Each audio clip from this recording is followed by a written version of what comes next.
बिस्मिल्लाहिर्रहमानिर्रहीम। बोलते कालम के साथ मैं आमिर रज़ा ख़ान। और मैं आपको बता दूं, ये बात ज़ुबान ज़द-ए-आम है कि अगर आपने अपनी बच्ची को पोलियो वैक्सीन लगाई तो हमेशा के लिए भांज हो जाएगी। ये एक ऐसी बात है जिसको लेकर हर बंदा परेशान है। स्कूल में हंगामे हो रहे हैं, बच्चों को छुट्टियाँ कराई जा रही हैं और कहा जा रहा है कि पोलियो वैक्सीन जो इंजेक्शन के ज़रिए लगाई जाएगी, इंजेक्टेबल जो है ये मत लगवाएँ। ये मामला क्या है, हमारे साथ इस वक्त साबिक़ वज़ीर और मैं उनका क्या तारुफ कराऊँ, डॉक्टर जवेद अकरम UHS के भी ये वाइस चांसलर रहे, इस वक्त हमारे साथ मौजूद हैं। इनसे बात करते हैं, उनसे पूछता हूँ कि क्या वाकई ऐसा ही है कि कुछ साजिश है, गोरे लेके आए हैं कि एक वैक्सीन लगाएं और बच्चे या बच्ची जो है वो भांजपन का शिकार हो जाएगी, उसके घर औलाद नहीं होगी। डॉक्टर साहब ऐसा ही है? आमिर भाई, मैं इंग्लैंड अमेरिका काफ़ी जगह पे काम अल्लाह ने मौका में दिया, तो मेरी 2 बेटियाँ वहीं पैदा हुई, आयशा और अनसा, और अभी भी एक बेटी तो वहीं है, वो अनसा। तो जब वो पैदा हुई तो हम हल रॉयल इन्फर्मरी में थे, ईस्ट यॉर्कशायर में, और जो वैक्सीनेशन सेंटर था उस एरिया का वो शेफील्ड में था, जो कि तकरीबन 125 माइल था। तो हम उनको लेके जाते थे वैक्सीन्स के लिए, यानी इतनी ज़रूरत है यहाँ पे। अनफॉर्चुनेटली हमारे वैक्सीनेटर्स घर घर जाते हैं बेचारे, और उनको कत्ल कर दिया जाता है, उनको दरवाजे नहीं खोले जाते। और फिर जैसे आपने कहा बच्चों को छुट्टियाँ, देखें अल्लाह ताला ने जो बीमारी पैदा की है, चाहे वो पोलियो है, चाहे कैंसर है, हदीस मुबारक है कि अल्लाह ने शिफा पैदा किया है, और शिफा इन्हीं चीज़ों में पैदा किया है। मुझे इस काबिल बनाया है कि मैं किसी का इलाज कर सकूं। तो मैं हैरान होता हूं ऑनेस्टली कि मैं बहुत चीज़ों से, पाकिस्तानियों से हैरान होता हूं, लेकिन इस अवाम से कि अल्लाह पे यकीन हमारा बहुत कम है, और टोटकों पे और सोशल मीडिया पे हमारा ज़्यादा है। जो सोशल मीडिया में आता है हम समझते हैं कि वो कुरान से भी ज़्यादा मुस्तनिद है, और सोशल मीडिया बहुत अच्छी चीज़ है, आपको अवेयर करता है, लेकिन कम से कम आधी ख़बरें वहाँ पे सनसनी के लिए होती हैं, क्योंकि उनकी रोज़ी पानी ही, चाहे वो हराम कर रहे हैं, लेकिन इसी चीज़ पे है कि सनसनी फैलाएं। तो मैं समझता हूँ कि पोलियो वैक्सीन बेइंतहा ज़रूरी है, क्योंकि पाकिस्तान में आज भी केस हो रहे हैं, पाकिस्तान और अफ़गानिस्तान में। हम फेल स्टेट है इस लिहाज से कि हम इसको रेडिकेट नहीं कर सके, हमारे पे पाबंदियाँ लगी हुई हैं, आगे मज़ीद लग जाएंगी अगर इसको रेडिकेट।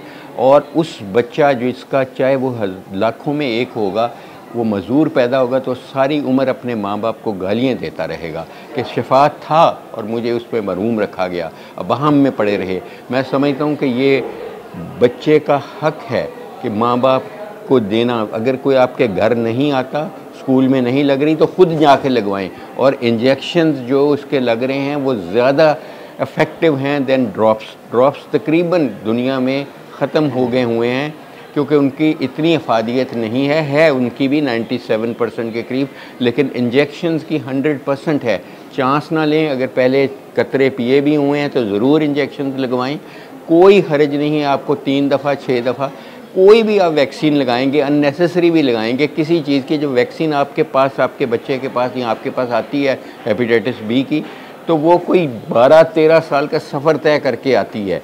आपके पास उस स्टेज में आती है जब जानवरों पे तजर्बा हो चुका होता है, इंसानों पे कंट्रोल्ड।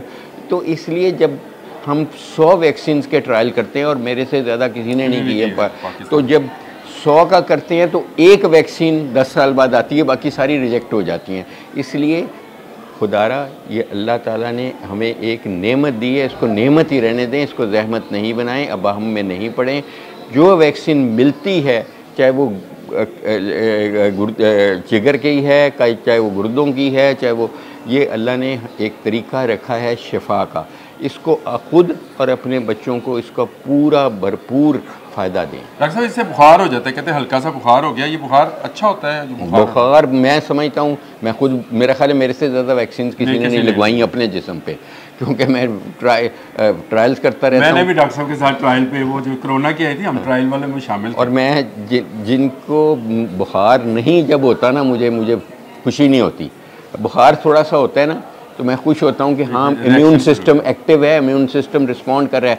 और ये मैं आपको बताऊँ, मुझे हमेशा पूछते थे लोग दुनिया में, जब मैं कॉन्फ्रेंस में, कि आपके पाकिस्तान में क्यों इतनी शरह अमवात नहीं है जितनी इटली में है। आपकी उससे आदि भी नहीं थी हमारी कोविड में, पर उसकी एक वजह ये EPI प्रोग्राम था कि ये बचपन में सबको लगती हैं वैक्सीन, रिपीटेडली लगती हैं, 50% को भी अगर लगी हैं तो वो ज़ाहिर है उनकी मोर्टेलिटी कम होती है, क्योंकि कोई भी दुनिया की वैक्सीन लगाएंगे ना आप, चाहे आप खसरे की लगाएंगे, वो आपका इम्यून सिस्टम बूस्ट करती रहेगी। अगर आप कभी भी वैक्सीन नहीं लगाएंगे आपका इम्यून सिस्टम वीकर होगा उन लोगों से जो वैक्सीन बार बार लगवाते रहते हैं। डॉक्टर साहब, आप क्या वजीर भी रहे हैं, तो क्या ये मशवरा नहीं देंगे हुकूमत को कि ये लाजिम कर दे कि जो बी फॉर्म बनाए वो पहले सर्टिफिकेट जमा कराए कि उसने वैक्सीन करा ली है, या शनाख्ती कार्ड बनाने जाए तो सबसे पहले ये सर्टिफिकेट जमा कराए कि उसकी वैक्सीनेशन मुकम्मल है? तो क्या इस तरह का कोई मशवरा देना चाहेंगे? आमिर भाई, आपने बस मेरी दुखती रग पे आपने खड़े हो गए हैं। और मैं आपको बताऊं कि जब मैं वज़ीर था इस पंजाब का हेल्थ का, तो मेरा ख़्याल था, मेरा ख्वाब था कि जो मैं चीज़ें कभी नहीं कर सका शायद मैं कर सकूं। ठीक है, उसमें एक चीज़ ये थी कि मैं थैलीसीमिया चाहता था कि एरेडिकेट हो जाए पाकिस्तान से, और ये ऐसी बीमारी है कि तमाम मुल्क एरेडिकेट। आज पाकिस्तान में हर रोज़ कई बच्चे मर रहे हैं थैलीसीमिया से। ये एक मानूसी बीमारी है कि माँ और बाप दोनों की तरफ से आते हैं। तो मैंने कहा था कि शादी के वक्त पहले कोशिश की गई थी कि स्क्रीनिंग की जाए, कोई नहीं कराता उस वक्त, शादी रोकने का कोई गवारा नहीं करता। वो कहते हैं हमारी बेटी की मुश्किल से शादी हुई है, आप आ गए टेस्ट करने, भाग जाओ। हमने कोशिश की, लेकिन हमने कहा था मैट्रिक के वक्त मैट्रिक ना कोई दे सके जब तक ये टेस्ट ना कराए। इतनी सी बात थी कि एक कतरा खून का लेना था और वो भी मुफ्त लेना था। उसमें ब्यूरोक्रेसी ने तबाही कर दी मेरी। कैबिनेट ने अप्रूव की समरी, लेकिन ब्यूरोक्रेसी ने कहा कि एजुकेशन फंडामेंटल राइट है कॉन्स्टिट्यूशन में, ये आप कैसे। मैं खैर वो लंबी कहानी है, लेकिन मैंने उन्हें कहा अगर बच्चा ज़िंदा रहेगा तो उसका राइट होगा।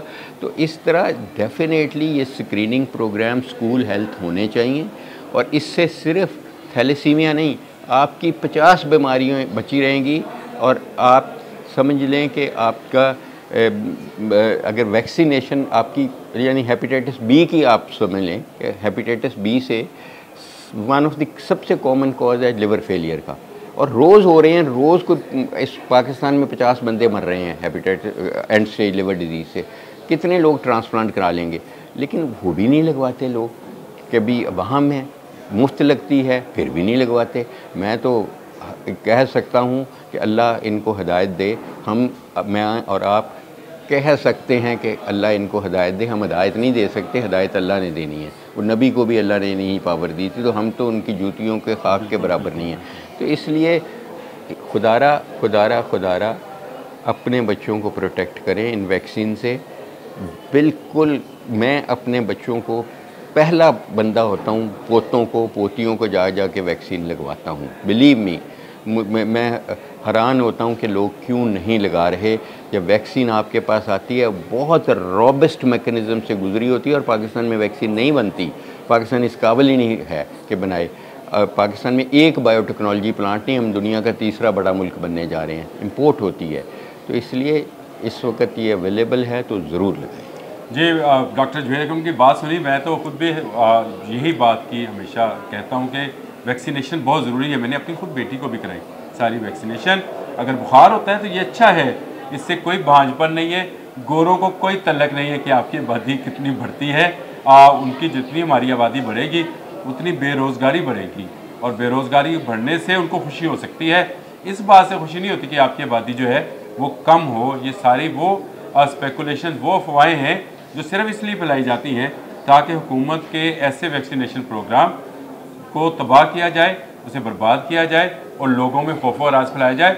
और इसमें सोशल मीडिया का बहुत बड़ा किरदार है। जिस तरह से डॉक्टर साहब ने बताया, सोशल मीडिया को आगे आना पड़ेगा और आकर लोगों को बताना पड़ेगा कि वैक्सीनेशन उनके बच्चों के लिए, उनके मुस्तकबिल के लिए कितनी ज़रूरी है। आज के बोलते कलम के लिए इतना ही।